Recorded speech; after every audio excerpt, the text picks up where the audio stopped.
Para tu salud, mujer, un podcast de la Asociación Colombiana de Patología del Tracto Genital Inferior y Colposcopia, patrocinado por el laboratorio Euroética, con nuestra host, la doctora Luz Díaz Cruz. Primer capítulo, higiene íntima. La Asociación Colombiana de Patología del Tracto Genital Inferior y Colposcopia les da la bienvenida a este nuevo podcast.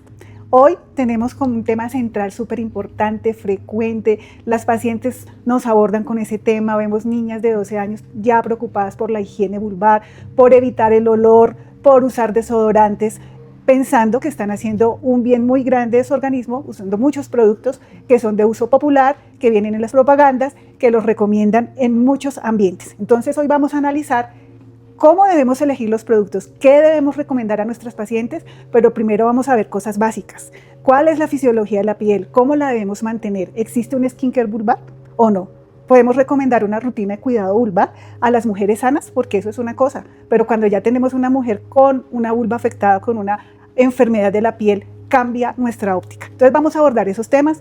Para esto tengo dos invitadas súper especiales que son reconocidísimas aquí en nuestro país y fuera del país, que se dedican en gran parte a la patología vulvar, y una de ellas es Adriana. La doctora Adriana Cruz es dermatóloga de la Universidad Nacional, es dermatóloga de la unidad de patología vulvar del Hospital de la Samaritana, y le agradezco muchísimo haber aceptado esta invitación, venir a acompañarnos, compartir su experiencia. Tal vez es de las dermatólogas y dermatólogas de Colombia que más patología vulvar ve. Y eso pues nos complace traer esa experiencia y esa experticia hoy a este podcast. Bueno, muchas gracias por la invitación. Yo feliz aquí de hablar de este tema que creo que a todas las mujeres les apasiona, tienen muchas dudas y para mí es un placer estar aquí hablando con ustedes. Muchas gracias. Y bueno, nuestra otra invitada creo que no necesita presentación, es la doctora Sonia Salamanca, súper reconocida, referente del país en todo lo que tiene que ver con la vulva. ¿Quién más que este dúo dinámico aquí hoy para este podcast, para que nos vean en toda Colombia? Entonces, Sonia, muchas gracias por estar con nosotros, por venir, por siempre aceptar estas invitaciones, porque siempre la buscamos en la asociación y nunca dice que no. Muchas gracias. Gracias, mi Luz. Para mí, un honor estar aquí contigo, con Adriana.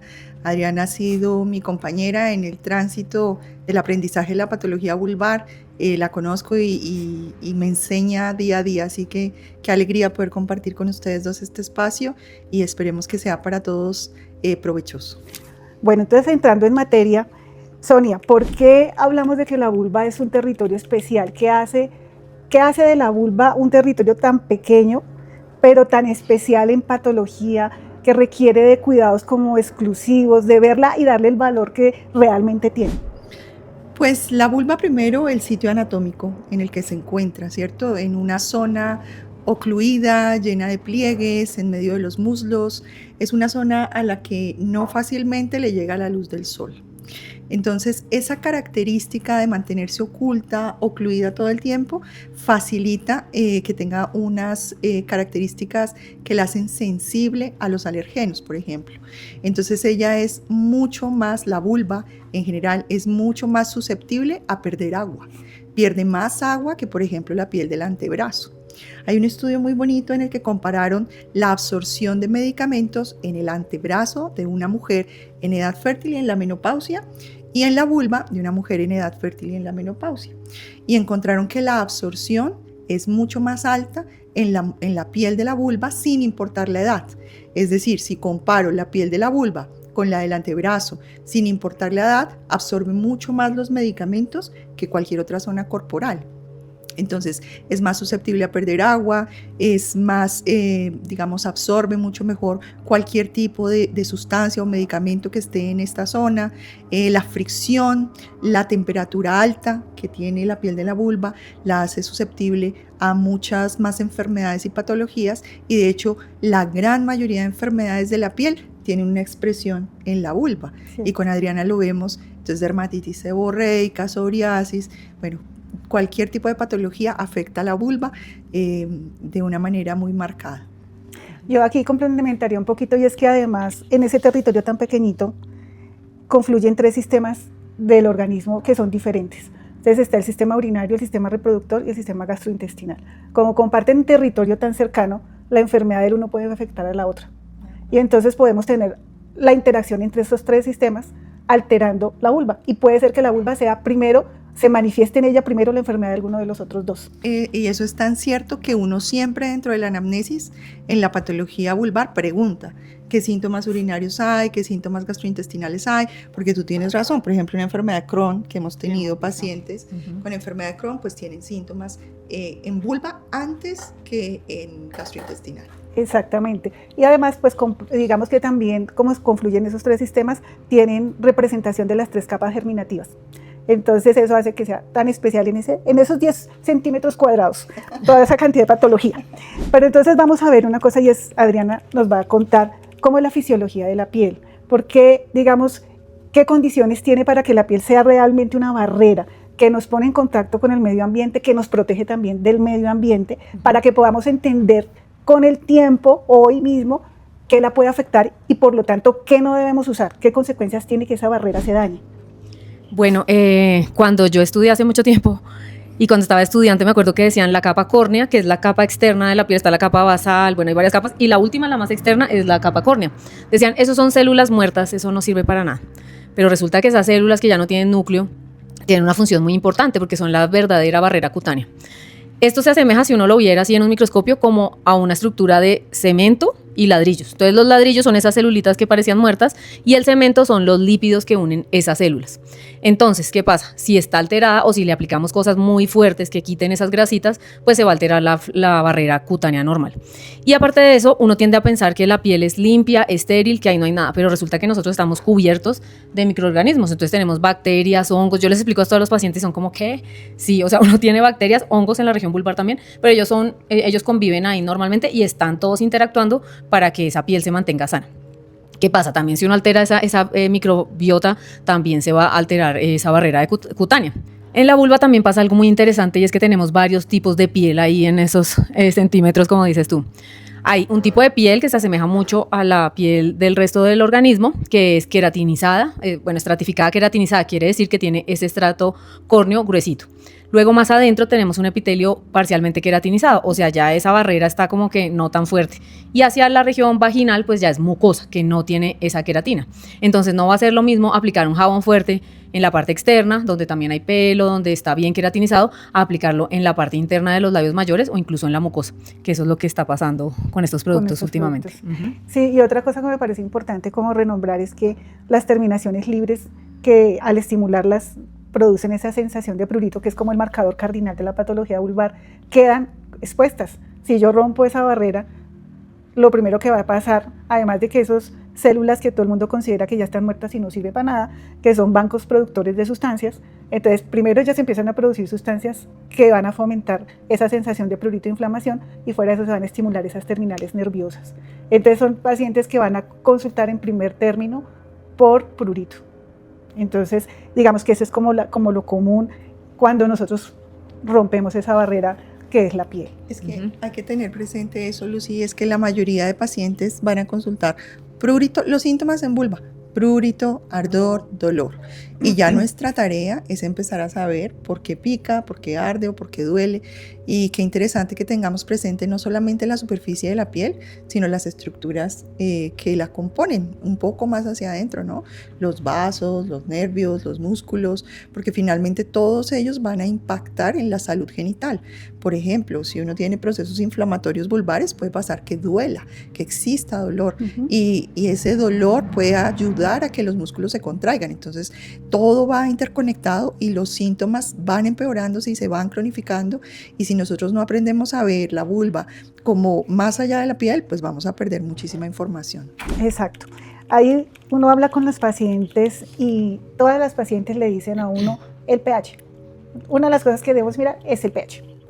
Entonces, bueno, cuando hablamos de pH, primero, ¿cómo es el pH normal de la piel vulvar? ¿Qué diferencia hay con el vaginal? Y ¿para qué es importante el pH? Ya que todos lo nombramos, ¿no? Hay que usar un producto que tenga un pH similar al de la piel, de que no la vaya a lesionar. Sí, el pH pues es una medida de acidez que es importante para muchos procesos bioquímicos de la piel y de la mucosa.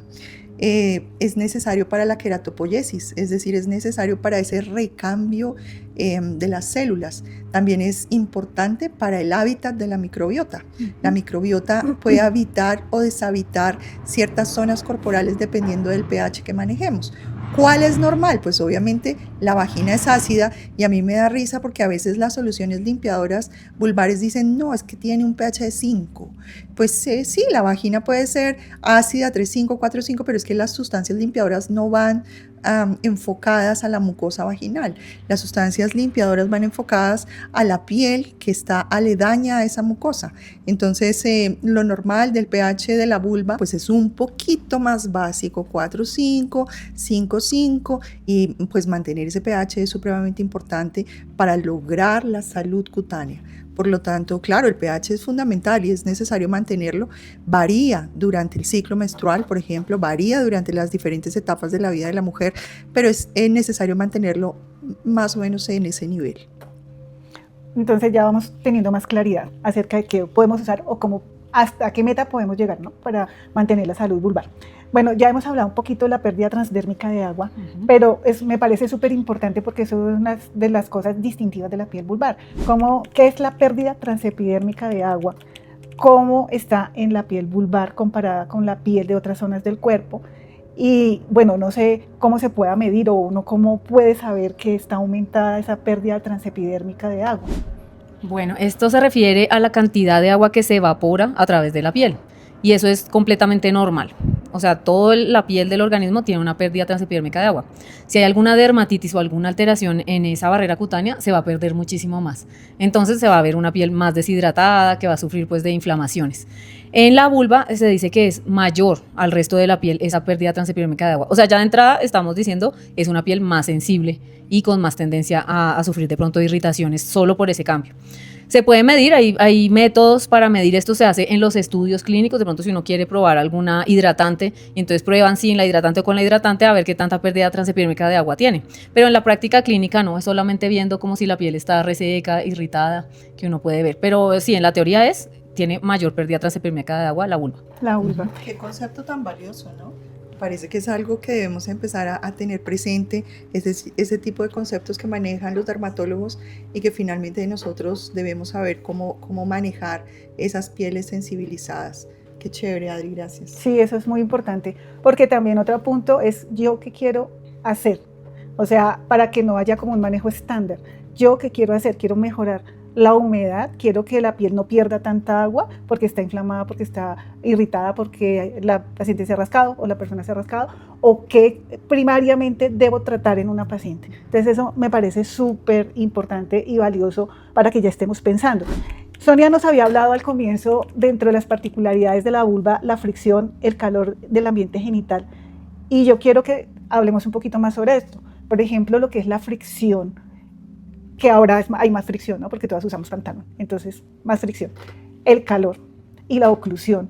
Realmente, teniendo en cuenta esta característica de la piel vulvar, de la pérdida transepidérmica de agua, estas condiciones especiales y uniendo todo esto, ¿cómo repercute en la salud? O sea, ¿cómo va a manifestarse y cómo hace que esta parte del cuerpo sea tan susceptible y cómo deberíamos entonces manejar esto que es normal? La fricción es normal, así no usemos pantalón.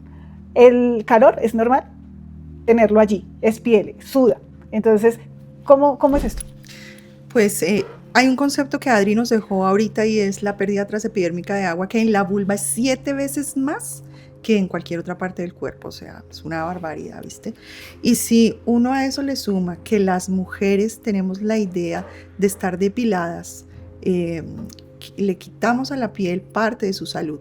¿Por qué? Porque el pelo es necesario, el pelo no solamente es una barrera mecánica, sino que además a través del pelo circula oxígeno, circula nitrógeno, que facilita el manejo de la temperatura local y reduce la fricción. Imagínense un cuco ahí pegado a la piel y uno va caminando y el cuco para arriba y para abajo, entonces mucha más fricción si no hay pelo. Si nosotros usamos fibras sintéticas, pues estamos asfixiando, estamos impidiendo que la humedad se absorba, que el algodón absorba la humedad. Entonces el uso de fibras sintéticas empeora esta situación. El uso de protectores y de toallas higiénicas hace que tengamos mucho más posibilidad de daño por la misma fricción, por la misma temperatura.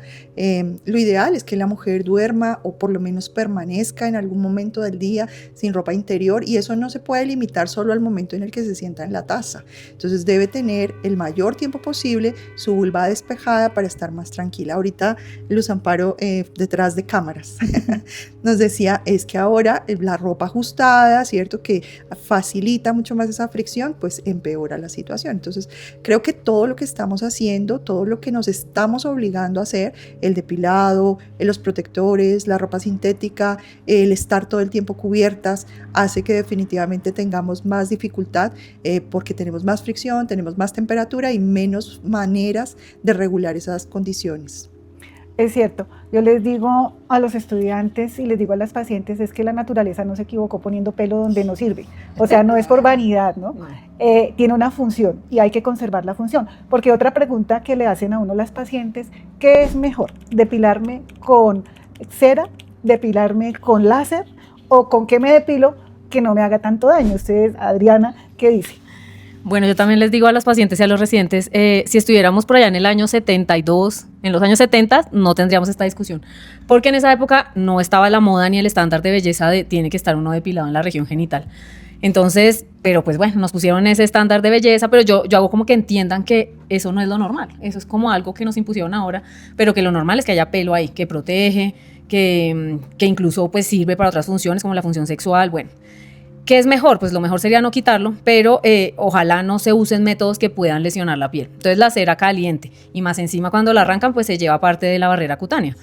La cuchilla pues pueda que no sea tan irritante, pero si por ejemplo tenemos alergia al níquel o a las cositas de fantasía y se están depilando con metálicos allá, pues también les puede dar dermatitis. El láser, pues, esto es algo como más definitivo que puede quitar el folículo y pues bien realizado se puede hacer, eso no tiene ningún problema, pero pues también hemos tenido cosas como quemaduras. Pero ya sería quitarle definitivamente esa protección a un área que realmente la necesita. Entonces yo realmente les digo, quítense lo que se sale de la ropa, del vestido de baño y ya, y el resto, ojalá en los labios mayores se dejen el pelo. Esa es mi recomendación. No sé, Sonia, ¿qué más? No, además está de moda los crespos, ¿viste que le hacen crunchy? Pues se puede dejar, y es que el pelo realmente es una barrera protectora y eso es importantísimo que nosotros nos concienticemos, porque es que, ¿te acuerdas el estudio que revisamos la vez pasada de ginecólogas brasileras? Y entonces resulta que cerca del 50% se quitaba el pelo porque consideraban que era saludable.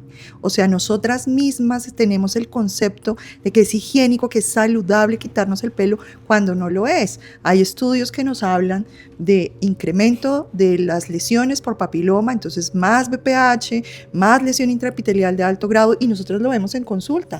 Vemos más molusco contagioso, vemos más foliculitis, vemos más abscesos, y entonces tenemos que quitarnos esa tara del pelo que no debe existir, donde sí debe existir, que es realmente la vulva. Y yo creo que esta es una educación que debemos darle inclusive a nuestras hijas, a las niñas. Yo les pregunto a las pacientes, ¿cuándo la niña tiene la vulva descubierta? La bebé nunca, a menos que le cambie el pañal y vuelve y se la tapa. Cuando la va a bañar y luego se la tapa.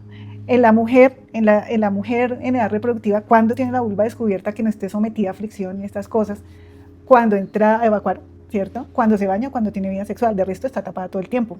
Sí. Y lo mismo en cada etapa de la mujer. Entonces es como la educación que nosotros tenemos que brindar a las pacientes, y también que nosotros les contemos que la vulva existe, que no es la vagina, porque para ellas vagina y vulva están son lo mismo, y parte de nuestra misión también es hablarles que no son iguales.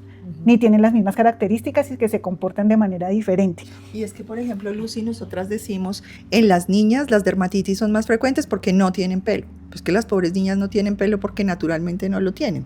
Pero nosotras, adultas, que tenemos la ventaja del pelo y no lo quitamos, pues entonces obviamente que gracias a Dios nuestra consulta está llena por pura patología vulvar. Sí, porque de eso vivimos, pero la idea es que las mujeres entiendan que no se deben depilar en la medida de lo posible, y que si se van a depilar, vayan donde Adriana Cruz y se hagan láser. Que es bien hecho, no se van a quemar. Exactamente. Y en cuanto a la educación, sí, e incluso con los residentes, es que nos pasa muy seguido que un residente que ya es un médico formado, que está haciendo especialización y dice, doctora, es que la paciente viene por prurito vaginal, y nosotras como, ahí ya no se empieza. Vamos a empezar por lo básico, vulva. Pero entonces ahí uno se da cuenta que realmente ese nombre no lo tenemos como tan en la cabeza. Y que muchas pacienticas también, sobre todo las mayores, son como, por allá, no, yo nunca me he visto. Entonces también es como mostrarles que esto es normal, esto se llama vulva, y la vulva es así, míresela con un espejo, que por eso antes veíamos líquen escleroso sin tratar ni nada, porque muchas veces no se revisaban la región genital. Y por creencias religiosas, ¿no? Sí. No se miran y no se tocan. Yo tengo una paciente actualmente que quiero muchísimo, que está en control por una dermatosis, pero ella siente que ofende a Dios si ella se toca o si ella se mira. Entonces es como también entrar con la cultura y las creencias que uno no puede romper tajantemente, pero sí de una manera como más tranquila, pausada y repetitiva. No, esto no es un pecado porque es una parte del cuerpo que tenemos que cuidar. Exacto, es una parte del cuerpo que no solo da placer, obviamente da placer como acariciar cualquier otra zona, pero sí es importante que enseñemos la anatomía, que expliquemos que es normal y que le digamos a nuestras pacientes que sus vulvas son bonitas. O sea, las vulvas son bonitas, no son feas. El mosaico de colores que tiene la vulva es una zona especial, especial anatómicamente, especial físicamente, y bueno, tenemos que enseñarles cómo es, que son normales, y enseñarles a quererse un poco. A quererse. Bueno, entonces aquí hemos hablado de que las pacientes piensan que vagina es todo, todos sus genitales externos son vagina. Pero aquí hay vagina. Pero yo quiero que nos cuentes, Sonia, cómo se lubrica la vagina. Esta sí es la vagina. Y exactamente, cuáles son los mecanismos de limpieza, porque uno siempre, o me ha pasado que las pacientes me dicen, ¿usted no me puede dar un ovulito que yo me aplique cada cierto tiempo para que esté limpia la vagina? Sí. O también he tenido lo contrario, que les pregunto qué se aplican. No, es que yo me aplico un óvulo de clotrimazol cada 8 días para que siempre esté limpia la vagina. Imagínate que el clotrimazol puede producir pseudolíquen plano.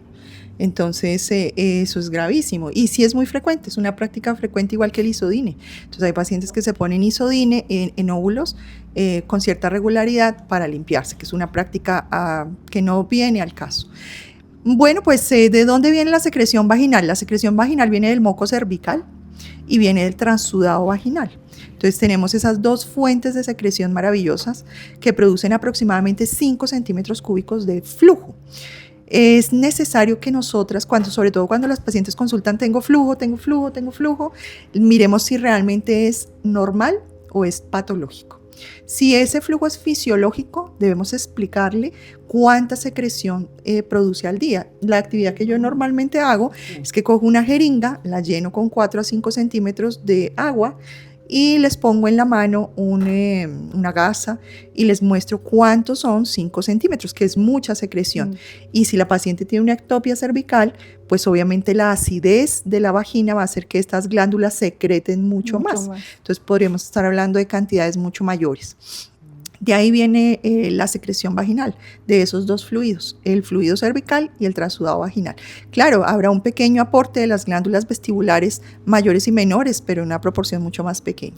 Y ahí pienso, por ejemplo, cuando se altera ese mecanismo, por ejemplo, por transudado en mujeres que han recibido radioterapia, o en mujeres que están comprometidas sistémicamente por una enfermedad, por ejemplo, por un shock hipovolémico, o también es que es chévere pensar en eso, porque esto va más allá de la consulta, sino cuando recibimos interconsultas de pacientes que han estado en UCI mucho tiempo, que han estado comprometiendo su estado general, que han estado en shock por cualquier cosa, que han recibido radioterapia por cáncer ginecológico u otros cánceres. Entonces este transudado se empieza a modificar y eso altera totalmente como los mecanismos de seguridad tanto de la vagina como de la vulva también. Entonces miren cómo vamos. O incluso en la menopausia, ¿no? No se altera. Que yo me acuerdo que tú siempre dices, no se quejen de ese flujo, que después lo van a extrañar. Sí. Y sí, de verdad, cuando uno dispone 4 centímetros es bastante, y ya después me imagino que eso también altera, ¿no? En la menopausia. Y después se va a extrañar. Y después efectivamente se va a extrañar. Entonces, quiéranlo.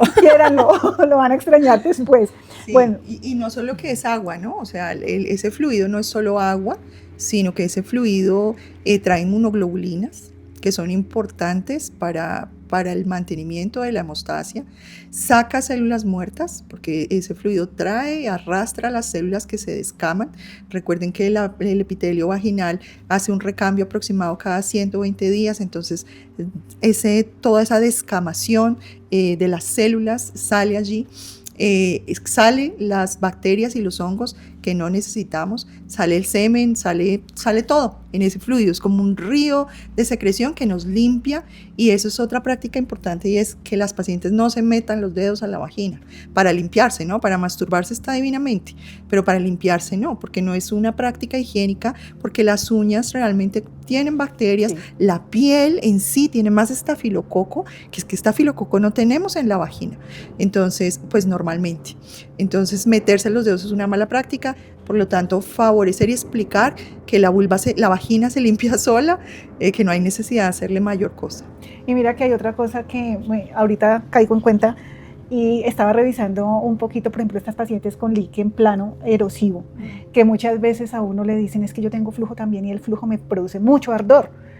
Caer en cuenta también que este es el polo opuesto de lo que estamos hablando, cuando el trasudado no se produce por estas condiciones, pero a veces el trasudado es más elevado por la inflamación.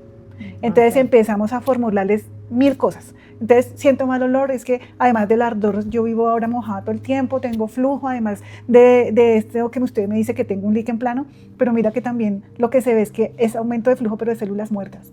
Entonces lo empezamos a invadir y entonces empezamos a alterar una microbiota más de lo que ya está alterada por la enfermedad. Entonces miren lo chévere que es hablar y compartir para que empecemos a mirar esas cosas. Sí, y yo creo que no todos los profesionales tenemos este concepto claro, porque me acuerdo que en un congreso una de las preguntas de uno de los colegas era ¿cómo hacemos para quitar esa babita que es que no se quita de ahí? O sea, es como decir, ¿cómo hago para quitar la saliva de la boca? Sí, entonces yo creo que las pacientes le transmiten eso a él y él también está luchando contra eso, que es normal. O sea, que la vulva tiene también su secreción, su humedad, es normal. Exacto. Bueno, entonces yo creo que hemos tocado cosas importantes, pero tal vez la única que me falta para seguir al siguiente punto, que ya como establecer cuáles serían los cuidados ideales, es hablar de la osmolaridad. Porque hemos hablado del pH, de la fricción, de la pérdida transepidérmica de agua, de cómo se limpia la vagina, del trasudado, pero hay otra cosa que influye para escoger el tipo de producto que debemos recomendar, y que el más usual que me hace pensar en la osmolaridad es, por ejemplo, el lubricante vaginal en estas pacientes que son resecas, pero yo diría que lo tenemos que trasladar a todos los productos. Entonces, ¿cómo manejamos eso? La osmolaridad normal de la vagina está entre 280 a 360. Esa es la osmolaridad normal, que también es muy similar a la del semen. Y por lo tanto nosotros debemos intentar que esa osmolaridad se mantenga. Intravaginal, usualmente jabones no ponemos, por lo tanto la osmolaridad del jabón no es algo que nos interese tanto como si nos interesa, por ejemplo, la osmolaridad de los lubricantes. Los lubricantes íntimos, pues digamos que no se usan de una manera frecuente. ¿Quién usa lubricantes? Las personas que tienen la vagina muy seca, o sea, mujeres posmenopáusicas, mujeres que están en quimioterapia, mujeres que han sido o que han tenido radioterapia. Son pacientes que sí son candidatas. ¿Saben cuál otra? Paciente que hace candidiasis y candidiasis a repetición. Sí. Y la razón, ¿saben cuál es? Que como se crean las biopelículas rompen el epitelio. Y esas hifas que rompen el epitelio, como ese transudado, esa agüita que está ahí cubriendo la mucosa vaginal, es producida por las células, y estas células están inflamadas o rotas, pues entonces estas pacientes no producen suficiente fluido y por eso sienten sequedad. Entonces esas son otras pacientes que ya están inflamadas, están secas, y entonces empiezan a usar lubricante y se empeora la inflamación, por supuesto, porque es que tiene una patología de base. Entonces, esa es como la osmolaridad normal. La Organización Mundial de la Salud, como hizo este estudio en el que evaluó la osmolaridad de los productos, de los lubricantes, y encontró que todos estaban volados. Ninguno tenía un pH similar. Entonces lo subió a 1200 miliosmoles, pero sí debemos fijarnos que los productos que usemos o que recomendemos no superen ese rango, porque si no, si ponemos una solución hipertónica, pues lo normal es que se va a arrastrar toda el agua de las células vaginales, y al arrastrar el agua pues va a producir mayor inflamación y va a secar mucho más la mucosa vaginal. Es cierto, y no pensamos en eso, pero mira que yo no sé, yo muchas veces he buscado la osmolaridad de un producto y no la encuentro. No todos la traen, ¿no? Porque yo también pensé en eso. Y como la última recomendación de lubricantes era que fueran a base de silicona, yo dije, bueno, pues ya la osmolaridad no importa, pero también dije, veamos cuál trae y no dice o cuál has visto. Sí, lamentablemente todos estos productos son considerados cosméticos y a los cosméticos realmente que no les prestan atención, ni aquí ni en ningún lado, pero creo que aquí menos que en otro lado. Hay un artículo publicado que yo pienso que lo podemos bajar en la página web de la sociedad. Es un artículo que evalúa la osmolaridad de los diferentes lubricantes. Y entonces ustedes, por ejemplo, van a encontrar el más común, que es Calle Gel, en una osmolaridad cercana a 1200, entre 1200, 3800, ahorita no recuerdo muy bien, pero no, comercialmente no están obligados a decírnoslo. Entonces lo que hacemos es basarnos en este tipo de artículos que se han tomado el trabajo de medir la osmolaridad de los productos para que nosotros podamos conocerlo. Sería muy bueno. Entonces, bueno, yo creo que ya tenemos como un panorama general de lo normal, de lo que esperamos, de lo que nos consultan, como para ya empezar a hablar de algunas cosas. Entonces, para las dos. Ya entendiendo todas estas características, ¿cómo podemos mantener la barrera de la vulva, la piel normal de la vulva? ¿Cómo la podemos mantener? ¿Existe un skincare vulvar así como para mantener la piel de la vulva sana, humectada? Y entonces yo creo que aquí nos toca hablar un poquito de productos, porque dicen es que los humectantes, entonces los humectantes, los emolientes, entonces uno de ginecólogo dice, pues yo creo que todos humectan, entonces los humectantes, los emolientes, no sé si haya el término de los sellantes o eso es lo mismo, entonces están humectantes, emolientes, y hay otro que y los hidratantes. ¿Qué diferencia hay entre los tres? ¿Hay algún producto que tenga las tres cosas? ¿O cómo lo podemos manejar? O primero el concepto para aclarar eso. Bueno, yo hice una charla en un congreso que era skincare vulvar. Entonces les dije, no se van a demorar nada con esto. Y la segunda diapositiva era, no necesitan nada. Y el mensaje era como, de verdad, no necesitamos tanta cosa que nos están vendiendo hoy en día. Lo mismo, volvemos al mismo cuento. Si estuviéramos en los años 70, no estamos hablando ni de jabones porque en esa época a nadie se le ocurría. Entonces yo siento que también es mucho marketing de cosas que nos quieren meter como imposición y que tenemos que aceptar y que, verdad, entonces ahora ya toca comprar jabón del área vulvar. A los hombres todavía no les han sacado, pero sería bueno, ¿no? Si tenemos un laboratorio de jabones, pues ahí vamos, mira. A ver qué les metemos así Sí. Pero sí, realmente no necesitamos nada. Entonces, otra parte de lo que yo hablaba ahí en esa charla es ¿quiénes necesitan hidratantes o cómo se hidrata la vulva? Ella tiene sus propios mecanismos para hidratarse, todo lo que hablamos de la secreción vaginal, las mismas glándulas sebáceas, sudoríparas que tienen los labios mayores también ayuda a hidratarlas y por lo general nosotros no necesitamos una hidratante en la región vulvar. ¿Quiénes sí necesitan? Pacientes que ya llegaron a la menopausia porque esa piel se va a resecar muchísimo más y todas las pacientes que tengan alguna dermatitis en la región vulvar, ¿sí? Igual que, por ejemplo, una persona que tenga una dermatitis atópica es que no es si quiere, sino que le toca usar hidratante. Aquí sería lo mismo. Tiene un líquen escleroso, una dermatitis de contacto, líquen plano, lo que sea, tiene que usar hidratante. Esas son las dos pacientes que yo les digo que sí lo tienen que usar. De resto, no. Estas palabras que mencionábamos, emoliente, hidratante y ¿cuál es? Hidratante... Bueno, humectante. Son similares, ¿sí? Todos son hidratantes, pero el emoliente se refiere a que ocluye la piel, rellena algunos espacios y hace que no se pierda más agua de la que ya se está perdiendo. Entonces, el ejemplo clásico de los emolientes son la vaselina. La vaselina uno la aplica, ella no está reparando nada, sino simplemente está haciendo que la piel no pierda más agua. Ahora, hay unos hidratantes que sí traen componentes que atraen más agua y que hacen que esa agua permanezca más tiempo ahí, como por ejemplo la urea, los aminoácidos, el ácido hialurónico, todo eso va a entrar como a las capas más profunditas y desde ahí, la urea, por ejemplo, que también se usa para los cultivos, la aplican es para que la tierra se mantenga humectada. Entonces, esto hace lo mismo. Y últimamente pues han salido unos hidratantes muchísimo mejores que traen ceramidas, es decir, las grasitas traen triglicéridos, ceramidas que son esas grasas que hacen parte del cemento, de esa estructura de ladrillos y cemento, entonces ya están reparando todavía más. Eso ha mejorado muchísimo, hoy en día encontramos hidratantes que traen todo, traen emolientes, urea, ceramidas, todo, pero también lo importante es que no traigan perfume, ni traigan nada que vaya a irritar esta piel. Sí, no sé qué otra consideración. Sí, importantísimo. No, de acuerdo, yo estoy de acuerdo con eso. Creo que es el concepto básico de diferenciar que el hidratante chupa agua desde afuera de la piel o desde adentro. O sea, trae el agua hacia ese estrato córneo. Y el otro ocluye, tapa, evita que se pierda. Eso es importantísimo. Yo creo que esos son los dos conceptos que debemos manejar y pensar qué es lo que se necesita. Porque a veces cuando uno va a manejos estándar y no mira lo que la paciente en su condición especial y particular necesita, también le podemos hacer daño. Entonces la idea es como, entonces, Sí, los perdón, yo quería meter ahí la cucharada y es que no podemos estar jugando a crema hidratante más 50.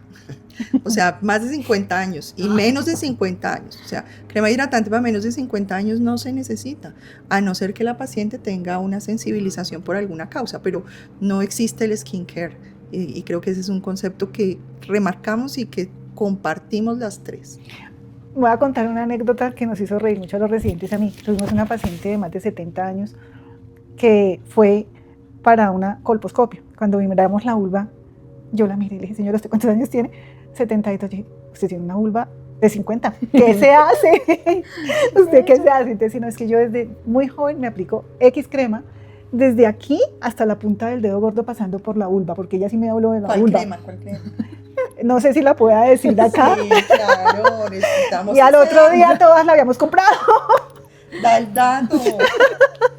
Entonces, eso era como el mantenimiento que ella se daba a la piel de la cara.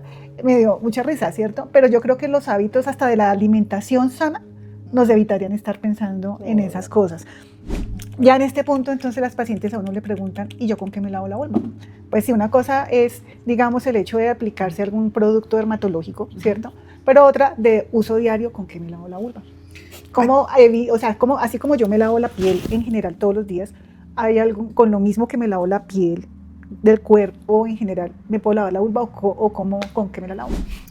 Bueno, pues ahí es importante que nosotros recordemos cómo hemos entablado una batalla contra las bacterias desde 1800 y tanto, desde que se asoció el lavado de manos con la muerte puerperal. Cuando esa asociación se encontró y se rompió y la muerte puerperal cayó, entonces empezamos a ver las bacterias como enemigas y nos hemos metido toda la vida, estos últimos 200 años, que debemos acabar con las bacterias. Por lo tanto, ahí aparecen los jabones como un protagonista. El protagonista quiere barrer todo, bacterias, etc. Pero lamentablemente las soluciones limpiadoras, algunas, barren tanto que se llevan la grasa. Y al llevarse la grasa, pues entonces irritan la piel. Eso es clarísimo. Tenemos que entender dos conceptos básicos. Una cosa es un jabón y otra cosa es un Syndet. El jabón, digamos que es una grasa animal o vegetal. Imagínense la pancita del cerdo ahí derretida y a esa pancita del cerdo le echamos una sal. Y de ahí nacen estos jabones hermosísimos que vemos allí en los supermercados artesanales con un poco de florecitas. Esos jabones son muy deleterios y dentro de esos está la glicerina. Es falso que uno se pueda bañar con glicerina y que la glicerina sea benéfica porque el pH de esos jabones es muy alto. Estamos hablando pHs de 9, 8, pHs muy altos, que por lo tanto crean edema del estrato córneo, matan toda posible bacteria que exista allí. Entonces, jabones artesanales para decorar, pero nunca para la piel. Glicerina nunca para la piel. Segundo, vienen los jabones comerciales, el de la reina, el Lux, ¿viste? El jabón Lux, el Protex, que es una grosería. Entonces, todos estos jabones comerciales que también tienen pHs muy altos, generalmente son los más perfumados. Y por último vienen los Syndet, que son un sustituto del jabón. ¿Qué hacen los Syndet? Hacen este detergente, pero de manera sintética. No todos los Syndet son iguales. Es importantísimo que lo entendamos. Dependiendo del surfactante, es decir, la sustancia que crea la espuma, dependiendo de ese surfactante, un Syndet puede ser de mejor calidad o de peor calidad. Entre el surfactante sea más barato, el jabón es más barato y es más deleterio. Entonces, por ejemplo, ahí encontramos un Nosotras. Un Nosotras es un Syndet que contiene lauril sulfato de sodio y todos los sulfatos en general son deleterios. Con Adriana nos sentamos un día con una química y todo el día, ahí sentadas las tres, analizando qué era el componente de los jabones. Y obviamente los sulfatos pues son supremamente deleterios, mientras que, por ejemplo, la cocamidopropilbetaína es más noble. Ese es un surfactante más suavecito, más noble, y el precio de esas soluciones limpiadoras es un poquito más alto, claro, pero de mejor calidad. Entonces, consejo número 1, miren los detergentes, el surfactante que contienen, y si contiene sulfatos, deséchenlos. Sí, por eso dicen que, ay, el jabón que le recomendó la dermatóloga, eso tan caro. Sí. Pues porque estos Index son muy costosos. ¿Qué pasa? Si uno tiene la piel normal, pues se puede echar pues, todos estos jabones que estábamos hablando comerciales y no va a pasar nada y la piel se defiende. Pero pues si ya lo vamos a usar en un área delicada o si uno de base ya tiene una dermatitis y tiene que pensar en usar algo que no esté agrediendo más la piel. Entonces esos son los jabones que nosotros recomendamos. Entonces, por ejemplo, las pacientes que dicen, no, es que yo sin jabón no puedo. O sea, a mí me acostumbraron y yo no puedo, si me toca quitarme el vello y usar jabón. Entonces, ¿qué les voy a decir? Es que a uno le enseñan de chiquito eso. Échese harto jabón, mijita, échese harto jabón. Que salga ¿qué es espuma. estropajo? Sí. Y estropajo, sí, ¿no? Pues yo antes era como muy radical, pero entiendo que también por la sudoración, por las glándulas apocrinas y el pelo, haya un tipo de sudor igual que en las axilas, ¿sí? Entonces, ya lo que yo les digo a las pacientes es, sí, bueno, está bien, échese jabón, pero ¿en dónde se lo va a echar? Vamos a mirar la vulva, en los labios mayores, afuera donde hay pelo, y en la región inguinal, de ahí para adentro usted no necesita nada, usted no necesita echarse jabón para la mucosa de la boca, no necesita jabón allá. Eso es como lo que yo les explico, no sé tú cómo lo dices. Sí, no, igual. Creo que ese es un concepto que tenemos ya muy claro. Con Adriana hicimos un estudio, una encuesta, ¿recuerdas? Hicimos una encuesta con nuestras amigas en el chat por WhatsApp, 219 nos respondieron y resulta que curiosamente la mitad de las mujeres encuestadas se ponían el jabón dentro de la vagina, que eso es una barbaridad, porque por ejemplo, si tienen sulfatos, una recomendación de quien produce esos jabones es debe aclarar con abundante agua. Imagínense cómo se va a aclarar la mujer el sulfato allá dentro de la vagina y por eso se irritan tanto y por eso los flujos y tal vez el consejo que uno le debe dar a la paciente con flujo recurrente es no use jabones porque seguro parte de esa persistencia de la sintomatología tiene que ver con los hábitos higiénicos. Entonces esa es como la idea. Sí, pero ahí el problema que descubrimos es el término jabón íntimo. Sí. O sea, debe ser jabón para, no sé, sí, para toda la piel, pero ese íntimo hace que la persona piense, es íntimo porque me lo tengo que echar allá adentro en la vagina. Yo creo que ese es el problema también. Sí, es un problema de comunicación, que uno no sabe lo que entienden las pacientes. No, y es que las propagandas dicen, elimina olores. Sí. Frescura garantizada. ¿Quién le va a dar frescura garantizada a un jabón? Bueno, cantidad de palabras, extractos naturales botánicos. No, sí. Eso no se debe permitir y nosotros debemos pronunciarnos en redes sociales, debemos pronunciarnos en congresos, debemos enseñar, educar a las pacientes, porque el comercio está haciendo fiestas, entonces un mercado de miles de millones de dólares que va en un crecimiento exponencial, entonces tenemos que frenar esa situación y enseñar un poco. Ahora, con respecto a qué hace la señora si definitivamente no, bueno, yo lo que les recomiendo es conceptos básicos. 1, que no tenga sulfatos. 2, que no tenga parabenos y que no tenga, digamos, preservantes muy agresivos. 3, que no tenga perfumes en la medida de lo posible. Esos son básicamente los consejos, pero si yo le digo eso a la señora, le digo, no, utiliza un jabón sin sulfatos, pues ella no va a entender. Entonces lo que uno tiene que tener es un aliado, esa solución limpiadora que uno recomienda. Con Adriana recomendamos Phytostimulin solución limpiadora, que me parece que es una solución limpiadora noble, para el área genital. Importante, lo que ya se dijo, que no se ponga dentro de la vagina, que se aclare con abundante agua. Y yo sí creo que entre menos frascos abiertos en la ducha, mejor. Entonces, que usen ese jabón, que utilicen ese Sindet para el cuerpo, para la axila, la cola, los dedos y la vulva. Entonces, que use el mismo, que no tenga para eso, porque también esto tiene una fecha de caducidad una vez abierto. Sí, otra cosa importante es que toca educar a las pacientes en cuanto al olor. El olor de la vulva es característico por todas estas secreciones que tenemos y es un olor completamente normal. Que la industria nos dice, no, es que tiene que oler a menta, a no sé qué. Si todos los olores que ponen ahí, yo digo, también están cambiando a la gente a decir, oiga, entonces mi olor es anormal. ¿Sí? Entonces creo que también parte de eso en la consulta que nosotros hacemos es educarla, ese es su olor normal, no tiene que cambiarlo con nada, ni el jabón se lo va a quitar. Exactamente. Y más bien hay que corregir algunas condiciones de la paciente, ¿cierto? Por ejemplo, las pacientes que tienen sobrepeso y que sudan más. Uno tiene como de una forma amorosa, digamos. Hay que corregir eso, sí, porque ellas son polimedicadas, porque su motivo de consulta 10 veces al año es que yo huelo mal, entonces yo tengo flujo. Y uno les pone el especulo y dice, pues yo no le doy el flujo, no tiene esas ectopias grandes, pero mira, estás con sobrepeso, mira el delantal acá, esto huele porque esto suda, los genitales sudan también, entonces vámonos a tratar de raíz eso, ¿sí? Exacto. Y no como pañitos de agua tibia, como dicen las abuelas, porque hay señoras que dicen, no, es que yo me tengo que bañar como 3 o 4 veces al día. Sí. Y yo pienso, pues a mí me corregirán, y es que bañarse 3 o 4 veces al día, así sea con un Sindet, hace daño. Claro, Igual. sí, solo el agua ya está irritando Ya está también. irritando también. Sí, de acuerdo. Ahí les puede servir el láser si hay bromhidrosis, Sí. les puede servir el láser con Adriana Cruz. No, en serio, no, porque el láser debe hacerse en un buen sitio, Adri. Entonces, muchas pacientes uno no les dice a dónde y las pacientes van y se queman. O he tenido casos de pacientes con molusco contagioso post láser. Entonces el cuidado de la pieza de mano, eso es importantísimo. Entonces hay que recomendar, yo pienso que tenemos que volvernos más recomendar a sitios seguros, cosas seguras, sustancias seguras, porque la invasión de propaganda, de facilidad para adquirir las cosas, es que ya tú vas al centro comercial a comerte un helado y hay 20 sitios de depilación y algunos de esos no son láser, sino son luz pulsada. Sí. Entonces, no sé, recomendar me parece que es importante.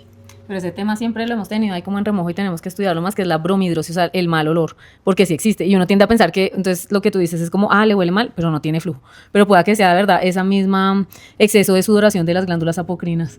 Y en algún congreso me presentaron como un desodorante que se podía usar para todos lados, pero no sé, o sea, yo no lo recomiendo, tocará investigar qué otros tratamientos se podrían hacer ahí, aparte de que se eche jabón y le estén formulando óvulos. Y Sí. el láser sirve. El láser sí. El láser sirve. Bueno, entonces ya vimos muchas cosas, pero vamos a hablar puntualmente de algunas cosas que no hemos tocado. ¿Protectores diarios sí o no? No. No, ¿por qué razón?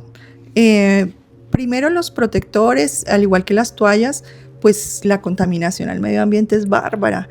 Y yo tengo un hijo de 16 años que Dios quiera que pueda vivir muchos años y qué planeta le espera. Entonces, sin agua, con los ríos contaminados y lleno de desechos. Entonces, no por medio ambiente, pero además no por salud femenina. Las toallas y los protectores íntimos contienen dioxinas. La dioxina es una sustancia que se produce por el aclarado, como el cloro que le echan, porque recuerden que la materia prima de estas toallas es celulosa, que es café. Y entonces, ¿quién ha visto un protector y una toalla café? ¿No? Eso es blanco impoluto. Entonces le echan una cantidad de sustancias cloradas para aclararlo, y al aclararlo pues producen dioxinas, que es tóxico. Tienen talatos, porque esto es para que sean blanditas, así como móviles, como suavecitas, echan talatos, y el talato es un disruptor endocrino, puede producir hipotiroidismo y bueno, una cantidad de vainas. Además de eso, contienen pegantes. Sí. Y el pegante y perfumes. Sí. El pegante cuando entra en el calor del cuerpo, pues produce unos gases que matan la microbiota. Sí. Tienen perfumes. Hay un estudio muy bonito que es el ISALA. Ahorita si lo dije mal, lo escriben en los comentarios para aclararnos, pero es algo así. Entonces es un estudio muy lindo en el que evaluaron la microbiota premenstrual y postmenstrual en mujeres con toallas higiénicas y mujeres sin toallas higiénicas. Y encontraron un cambio radical de la microbiota en mujeres con toalla higiénica desechable.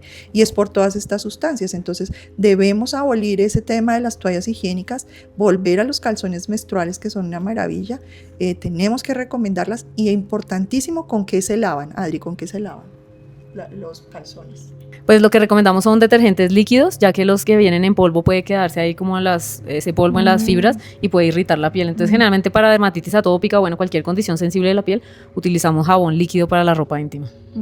Y eso que antiguamente uno le decía a las pacientes que para sacarle el jabón de la ropa lo echara en agua con suavizante no, sino con esto que también es vinagre blanco en agua, dejarlos ahí 1 hora y luego volverlos a lavar, que eso le sacaba el jabón. Eso sí. Todavía se usa. Nosotros cuento urbano, creo yo. En nuestras recomendaciones hace muchos años quedó que les recomendamos a las pacientes lavarse los genitales con vinagre diluido o algo así. Qué pena. Pero bueno, eso ya no, pues es que no tiene evidencia, no, es como una práctica que no. Eso es como transmisión oral de las abuelas, ¿no? Exactamente, sí. Más bien. No, imagínate lo que nos pasó la vez pasada. Es tan importante que nosotros sepamos de higiene genital para que no pase esto, y es que Adri me llama aterrada me dice, oiga Sonia, ¿de verdad que los ginecólogos recomiendan jabón Rey para el área genital? Y yo dije, no, es que llegó una paciente diciéndome que la ginecóloga le recomendó jabón Rey. Imagínate el jabón Rey, el pH que tiene y la cantidad de químicos que tiene, y la gente se lo echa en el pelo porque se le ve más brillante. Sí, no, pobre gente. Para todo. Quién sabe quién será el de marketing, pero espectacular, porque la gente le hace caso. es convencida, sí, y para todas, muchas enfermedades, psoriasis y todo, la gente usa este jabón. Pero pues es igual un detergente de los que son bien agresivos con la piel, entonces no es una buena práctica. Pañitos húmedos, porque es que las señoras dicen, pues si al bebé le limpio la cola con un pañito húmedo, pues yo que soy más grande y me limpio los genitales con los pañitos húmedos, entonces ¿qué puedo pensar? Los pañitos húmedos también analizamos y tienen perfumes y tienen algunos conservantes que pueden generar alergia. No tienen alcohol, que uno diría, porque dicen libre de alcohol, y uno dice, buenísimo, pero sí tienen cosas que pueden sensibilizar la piel. Lo que les digo, pueda que lo use, porque hay pacientes que me dicen, pero yo llevo usándolo muchos años y eso no pasa nada. Claro, la piel ahí va aguantando, pero cuando ya se sensibiliza, ya es cuando da la dermatitis, o si tiene algo de base, pues le va a empeorar. Yo les digo, hagan de cuenta, le digo, piensen, si el pañito húmedo pues es húmedo y no se llena de hongos, ¿qué le tienen que echar para que eso no pase? ¿Qué cantidad de conservantes y qué pasa con el conservante y la piel? ¿Cierto? Entonces, ahí vamos pensando. Yo, por ejemplo, a veces las pacientes me dicen, pero es que, ¿sabes? Yo no quedo limpia. Entonces, yo a veces les recomiendo, pero eso sí es una recomendación pues casera, y es untar el papel higiénico con un poquito de aceite mineral que no sensibiliza, o con aceite de oliva que no sensibiliza cuando quieren tener como esa sensación de humedad. Pero sí, pañitos no, la contaminación al medio ambiente. Es todo. Vamos con otras cosas. Pañal. El uso de pañal diario, permanente, en pacientes que tienen incontinencia urinaria o incontinencia fecal, que uno diría, bueno, es que aquí ya tocó. Pero entonces, ¿cómo podemos disminuir los efectos de ese pañal que está todo el tiempo y que, a ver, qué podemos mejorar ahí? Para incontinencia urinaria, pues, por ejemplo, una buena opción pueden ser los protectores de tela de ropa. Entonces venden protectores con alitas que se abotonan en la parte de abajo, una marca buena, bonita, barata, somos Martina, me parece muy buena marca. Entonces pueden ser protectores para las pacientes con incontinencia urinaria y lo pueden cambiar varias veces al día, lo guardan en bolsitas Ziploc y lo lavan con jabón suave. Para incontinencia fecal está más compleja la situación. Sí. Entonces hay que mirar la causa de la incontinencia e intentar retirar esa incontinencia en la medida de lo posible. Y no sé, Adri, ¿tú cómo ves el tema del óxido de zinc en esa zona? Iba a preguntar exactamente eso. Sí, yo lo manejo igual que en un bebé, que pues está expuesto a la orina y a la materia fecal, y lo que usamos son protectores de la barrera cutánea. Pero esto sí es como de verdad ponerle una barrera entre la piel y la orina, y eso se logra con cremas como el óxido de zinc. Todas las de pañalitis traen este componente, entonces esas son las que yo les doy. La concentración, porque pues hay de 10%, 20%, 30%. Yo uso generalmente 40%. Sí. La más concentrada para estos pacientes. Sí, porque realmente sí se adhiere más y incluso quitarla es difícil, ¿no? Eso es difícil. Sí. Pero eso es lo que uno necesita, que haya una barrera física entre la piel y el contactante. Y otra recomendación que yo les hago, porque es que pues hay pacientes que sí entiendo perfectamente que deben usar el pañal, es también la frecuencia de cambio del pañal. Yo sé que eso es una renta grande, pero es que si además del material del pañal está la orina en contacto con la piel, pues obviamente eso es un veneno. Sí, eso es un veneno para la piel. Entonces, y lavarles, yo le digo, lávele, como cuando uno le cambia el pañal a un bebé, que le lava la cola, se la seca y le echa la cremita para el óxido de zinc, también con ellas. Toca cambiarles, ojalá en lo posible tan pronto orina, lavarle la cola y echarle el óxido de zinc. Así tal cual, sí. Así. Bueno, pacientes que son deportistas de alto impacto, que tienen largos periodos de entrenamiento, nadadoras, por ejemplo, ciclistas profesionales que usan licras por horas, entrenamientos de 8 horas, ¿qué les recomendamos?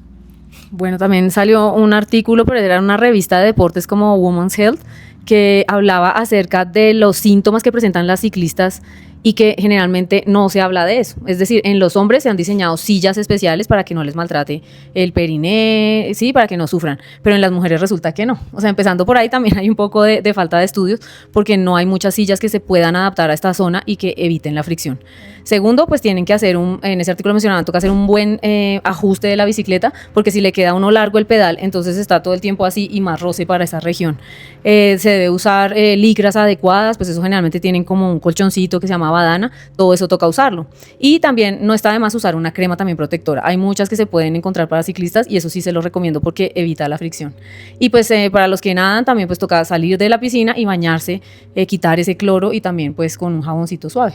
Y lo mismo cuando van de paseo, ¿no? Que se meten a la piscina todo el día, los niños, todo el mundo almuerzan con el vestido húmedo puesto, siguen y vuelven y se meten. Yo siempre les digo, usted se sale de la piscina y se quita el vestido, así le toque volvérselo a poner después, y se lava y se quita el cloro, se lava esa zona, se cambia, y si se quiere volver a meter, pues vuelve y se pone el vestido, pero no se quede con eso puesto. Sí. Pacientes, aquí vamos aumentando la dificultad. Pacientes en unidades de cuidado ¿Puedo intensivo. 50-50? Se puede llamar a un amigo. No, pero no puedo, pues estás acá, Adriana. Más fácil, más fácil. Pacientes en unidad de cuidado intensivo, con los, digamos, pacientes que están ventilados, que no se mueven, que tienen pañal todo el tiempo, con los hábitos higiénicos de las salas de cuidado intensivo. ¿Cómo podemos, cuáles serían las recomendaciones y qué misión tenemos nosotros de decir desde antes, mira, vamos a hacer un protocolo de cuidado para que no haya una alteración de la piel vulvar, de la zona perianal? Eso me encantó, Lucy, porque esa palabra, vamos a crear un protocolo de higiene de los genitales en la unidad de cuidado intensivo. Me parece que es un proyecto que deberíamos hacerlo en Samaritana. Porque es que nosotras lo vemos, o sea, unas dermatitis con unas úlceras terribles a nivel genital, una pérdida completa de la barrera cutánea, y es básicamente porque, imagínense, las lavan, les bañan sus genitales o con isodine o con clorexidina a diario, les limpian con pañitos húmedos. Así la paciente puede hacer chichi popó en la taza, en el pato, les ponen pañal. Es obligatorio, es una cosa absurda. Entonces, obviamente, pues que estas pacientes hacen unas dermatitis terribles, y sí vale la pena que nosotros enseñemos a los cuidados de enfermería que no se debe hacer. O sea, debe limpiarse con solo agua. Si se va a usar una solución limpiadora, que esta sea gentil. Un ejemplo, ya les dije con anterioridad, que tenga cocamidopropilbetaína. No necesitan esterilizar la zona, o sea, ¿para qué clorexidina? Evitar pañitos húmedos, entonces que se use papel con aceite, o que busquen una manera. Me parece que el papel con aceite puede ser una buena forma. Y ¿pero que las cómo es personas, el papel con aceite? untas, humedeces el papel con aceite mineral o con aceite de oliva. ¿O coco? O el aceite de coco, la desventaja es que es muy pastoso. Estos otros aceites son líquidos. Aceites líquidos. Sí. Entonces ayudan a que resbale, digamos, con más facilidad cualquier tipo de sustancia que hay allí, pero que eviten en la medida de lo posible el uso de los pañitos húmedos. Y los que usen cremas protectoras cutáneas con base en óxido de zinc, y si no necesitan pañal, porque la paciente no está intubada, porque la paciente está consciente, no les pongan pañal, déjenle sus cuquitos, que es que no necesitan pañal. Sí, eso es educar también a la familia, porque ella es la que lleva muchos productos, ¿no? Que se les encarga que para hacer el aseo que lleven, que las cremas, todas esas cosas. Tenemos otra circunstancia especial, pacientes diabéticas que no están controladas metabólicamente, que dentro de su tratamiento para la diabetes están usando glifosinas. ¿Qué consejo le vamos a dar? Bueno, primero pues control de la enfermedad, eso sería lo más básico, insistirle a las pacientes en que tienen que seguir el tratamiento indicado, porque pues no van a tener control y asimismo pues van a tener cándida. Pero ¿qué pasa? Que hay muchas que siempre, yo sí me tomo los medicamentos y preciso son con estos inhibidores del SGLT2. Sí, 2.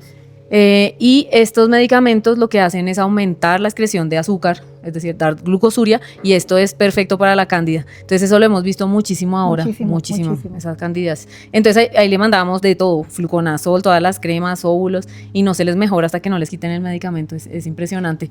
Entonces pues realmente nosotros hemos dado la recomendación y les cambian y ya les mejora muchísimo. No sé qué otro consejo. Sí, no, y los cuidados de higiene son fundamentales.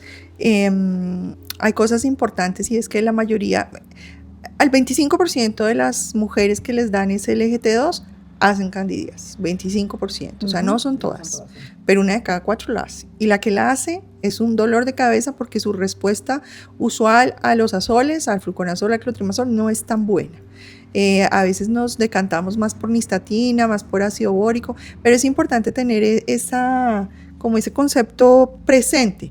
La infección no es vaginal, la infección es vulvar. O sea, no necesitamos darle nada para la vagina, sino vulva solamente. Yo veo mucha paciente en esas condiciones. A mí me ha ido personalmente bien con las pacientes con el fluconazol en el esquema de inducción y el esquema de mantenimiento 6 meses, pero yo sí les doy, y eso es empírico mío, mejor yo, no hay ningún estudio, yo sí les doy algún compuesto para la vagina que tenga corticoide, porque es que muchas llegan con edema impresionante de los labios menores, llegan con edema del capuchón del clítoris, llegan esas señoras que yo las veo caminando así porque no soportan el edema y me parece que mejoran mucho más rápido, pero obviamente tiene que ir el tratamiento para la cándida, obviamente que ese es el principal. A mí me ha ido bien. Si solo en una ocasión yo sí le pedí al internista, mire, por favor, use otra cosa porque esta señora no mejora, bueno, además de que tampoco estaba controlada metabólicamente, porque es que las pacientes a veces no entienden que la dieta es más importante inclusive que los medicamentos, entonces son dos cosas que unidas son complicadas de manejar, pero yo sí creo que siempre lo debemos pensar, siempre en estas pacientes debemos pensar la asociación con la cándida.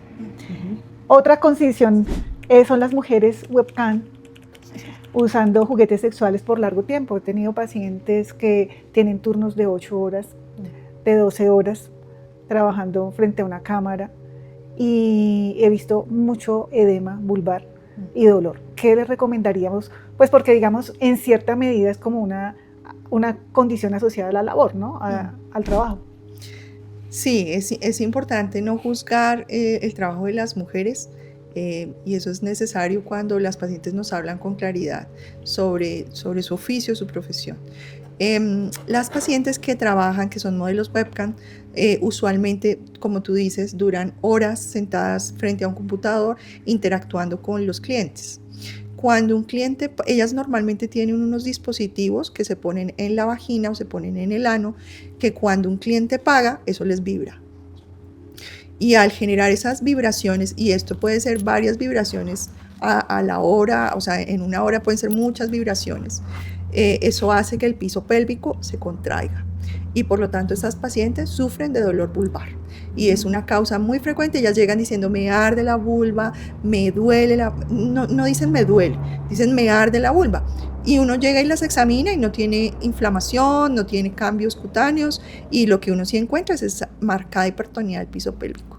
Entonces hay que tener presente que las modelos webcam por su estímulo eléctrico constante hacen dolores vulvares y generalmente por contracturas o espasmos del piso pélvico.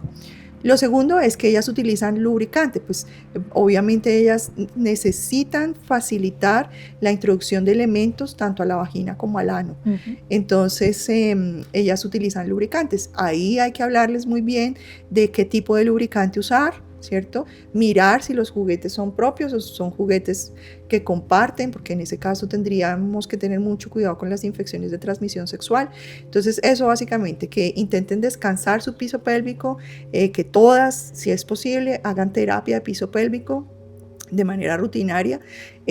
Segundo, el uso de lubricantes, porque ellas los lubricantes los consiguen en los sex shop y allí son sabor a cereza, no sé qué cosas. Entonces lo más natural y neutro posible. La Sociedad Internacional para el Estudio de Enfermedades Vulvares, como Adriana ya lo dijo, recomienda el uso de lubricantes basados en silicona. Entonces yo pienso que esa podría ser una opción. Claro está, lo otro importante es el aseo que tengan a los juguetes sexuales, con que los laven, se lavan con jabón suave, no se meten al lavavajillas. Suena raro, pero de todo hay. Sí.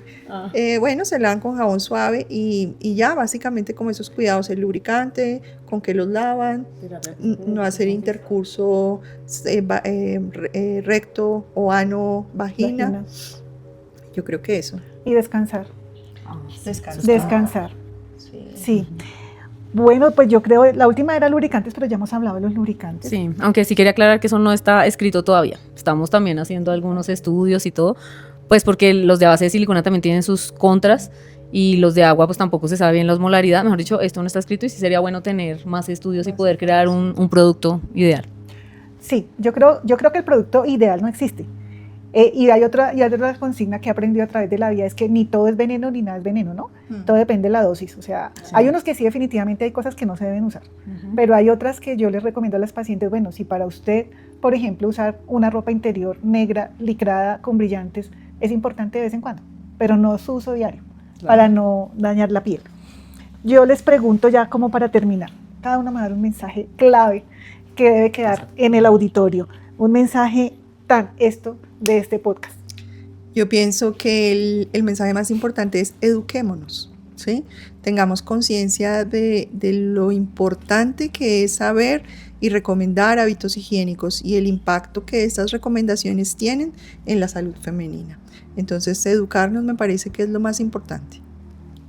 Y Adriana. Bueno, para mí el mensaje más grande es como menos es más. No necesitamos tanta cosa, no necesitamos que nos impongan más productos ni más cosas extrañas en la región vulvar, porque esto está súper de moda, incluso cosas para que huela rico, bueno, eso existe de todo. Pero si es como lo que tú decías, como algo como un juguete sexual, pues de vez en cuando chévere, pero realmente es como tener claro que la vulva, su olor, que si los labios son más grandes, más pequeños, eso todo es normal y que no necesitamos tanta cosa. Bueno, yo me siento feliz de haber participado en este podcast. Era como un sueño que yo quería cumplir. Me encanta haberlas tenido invitadas. Espero que se hayan sentido cómodas, contentas, felices, que no sea la última vez. Hay muchas cosas que tratar, muchas experiencias para compartir. A nombre de la asociación les doy infinitas gracias. A quienes van a ver el podcast también les agradezco de antemano. Nos pueden escribir a la página de la asociación sus inquietudes, sugerencias de temas, si les impactó algo de lo que hoy se dijo, si quieren compartir alguna experiencia, si nos quieren preguntar algo, yo con muchísimo gusto transmito a nuestras invitadas esas inquietudes. Y creo que lo ideal es que todos nos comuniquemos, porque entre más nos comuniquemos, más vamos a aprender entre nosotros, vemos casos diferentes, tenemos horizontes diferentes, estamos en diferentes sitios de Colombia y eso hace que cada uno vea cosas que nosotros acá no vemos y ustedes también. Entonces, si creamos redes de apoyo, todos vamos a crecer. Muchas gracias. Gracias por invitarme. Este episodio es una producción de la Asociación Colombiana de Patología del Tracto Genital Inferior y Colposcopia, un espacio informativo para mujeres sobre salud y bienestar femenino. Este episodio llega a ustedes gracias al apoyo del Laboratorio Euroética.